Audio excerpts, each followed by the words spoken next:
Caroline Strachan with Festive Road, and today I'm in conversation with Johnny Thorsen, travel technology evangelist.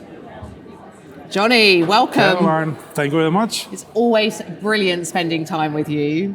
Absolutely likewise, right? We've had countless conversations about what will happen, and I think on average we've been right most of the time. Well, do you know what? Just last night I was explaining who you were, what you do, and I was telling them about the first time we met. And then I was also telling them about the time we sat at a dinner and we were changing the travel industry on a napkin. Remember that? Yeah, absolutely. I think 2 years ago or something. It was a long time ago now, I think. Yeah. But and I remember our point of sale versus point of experience was our big thing, wasn't it? Yeah. And now we're seeing that come to life. Completely. We were probably 10 years too early. Yeah, about 10 years. Yeah. But somehow we figured that out, right, by just discussing openly. And it's amazing to see that now we are there, what we envisioned back then. Yeah. We've kept pushing, right? Yeah. So what's the next big thing? What would you like to talk about today? So for me, the two topics in your model, which I really like that model and the way you break it down. For me, the two topics are connected. It's data and sustainability. Okay. Because one cannot live without the other. So tell me a bit more about that. Why? What specifically about data and sustainability? I can guess, but I want to know the Johnny way. So sustainability is still kind of bubbling, right? But I think within the next 1 or 2 years, it'll move from being something we talk about to something that becomes mandatory. Duty of care took 10 years more or less to become mandatory. This thing will happen in a few years. And to implement and manage a sustainability program, you need data. Because this is truly a data play, right? We can all guess what is my carbon emission from the last flight. Data will tell us, very exact. And it will vary how I fly, which class, which airline, which aircraft, which engine, and what SAF blend is in there. So data will be critical for sustainability programs to actually work. That data across like hotels and like every part of the value chain. Yep. So what needs to happen for that to come to fruition? So we're back at the beginning in terms of we need access to data to find out where are we today, what are we producing or polluting or whatever we want to call it. Thank God the world is a little more open now than 10 years ago, right? We can get to the booking data in most cases. The question is, are we getting the right data? Because now it's not price, it's aircraft type, it's engine type, and that information does actually not flow in the current web services. So we have a challenge if we want to get it accurate. That data doesn't flow in web services. So are we thinking about a particular, I'm going to try and think of a specific example so our travel buyer audience can really understand. So London, New York, particular aircraft has a particular tail number, which means it has a particular engine in it, which consumes in a particular fashion. Therefore, that's the carbon output. Yeah. So you need that data back in so that you can say for that one specific traveler, that particular flight, it's X output. Yeah. And in the same way that you can with cost, I guess. You want to get to that point. Exactly. And here's the difference. Cost, we know once the ticket is bought, the price on average stays the same, right? It doesn't change once you pay it, unless you change your service. But airlines change aircrafts. And the booking we have today maintains the information of the original aircraft type. If that airline changes the aircraft, we don't get that into the data flow. Okay. So we actually need to go to tail number on the day of flight operation. And the only ones who can tell us this are the airlines or the flight radar and the other services who are monitoring actual flight operation data. Okay, so you mentioned flight radar there. So is it going to be the airline players that are going to make this change happen? Or is it going to be new players that we've not necessarily worked with in business travel before? I believe already before end of this year, there will be new players emerging who are creating new ecosystem components for sustainability. It's highly unlikely, in my view, that any TMC, no matter whether they're digital or old or mega, they will not be able to build something that a corporation actually will trust. It's not their expertise. There are sustainability experts out there. We need these models to be completely independent and transparent, and then execute them on top of reliable data. Okay, so that's the data piece, but then as soon as you get that data, and I love that you think it's going to be 2 years instead of 10, I guess because of technology advancements. Yeah. So you've then got the data, and as soon as you've got the data, you're going to want to affect behavioral change. So that means the whatever the booking is, whether it's a chatbot or a booking tool or an agent, is going to need carbon data at the point of sale. That's the next big challenge, right? Okay. Because if we want to influence behavior, we have to come into that early selection process when the search is happening. And that's why we need an ecosystem where the data are held. And I always use the example, Corporation ABC starts the year with a carbon budget of 1 million ton of CO2. They have $100 million for airline buying. But now we have two components that has to be monitored. And each flight eats into the carbon budget. As the year goes by, you come closer and closer to nothing left. And now you have a corporate decision. Do we just buy more?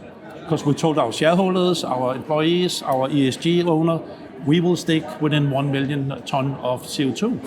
So it will actually influence, you might say, no more business class, because we need to fly the rest of the year in economy to stay within the 1 million ton. Right. So that's so fascinating. And I love that it's you that I'm having this conversation with, because Paul Tilstone and I were talking about just even our business and how we measure this. And we just said, you know what? We have a financial P&L. We need a carbon P&L. Exactly. Yep. And so we've come to that same conclusion, probably around the same time, Most just likely. in different continents. Yep. So I think that's going to be the big difference, is when companies do start to have, as you called it, a carbon budget and a financial budget. How far away do you think that is? Do you think companies are, because they're making these big commitments, right? We'll be carbon neutral by this year. Is that PR, or people actually really? If you talk to people on the sustainability side of the equation, it's mostly greenwashing, right? Because saying that I will buy offsets, most of these offsets typically go into an already existing program. So it's what they call non-certified offsets.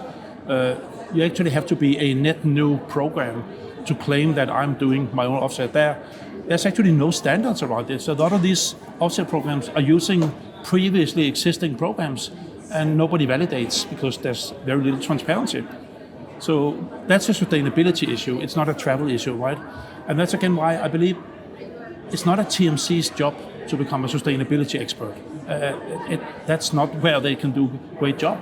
They can manage it, they can facilitate it, and boy, they have the data to be the best partner for a sustainability program. Great, okay. So do you see, I know you've talked a lot in the past about microservices and the ability to connect a number of players. Do you think there's going to be some new players who are going to enter and going to be the absolute experts here, and then we'll all buy them as microservices? I think so. I think there will be new API-enabled services that will be relatively easy to connect to and then consume. Let's imagine the calculation of the carbon offset. If you go to different airline sites today, you don't even see how they calculate it. They just give you a number. They don't show which model. There are multiple models out there. There are conservative and aggressive models. If I'm an energy polluting company, I might want to have a very aggressive model with extra high offsets.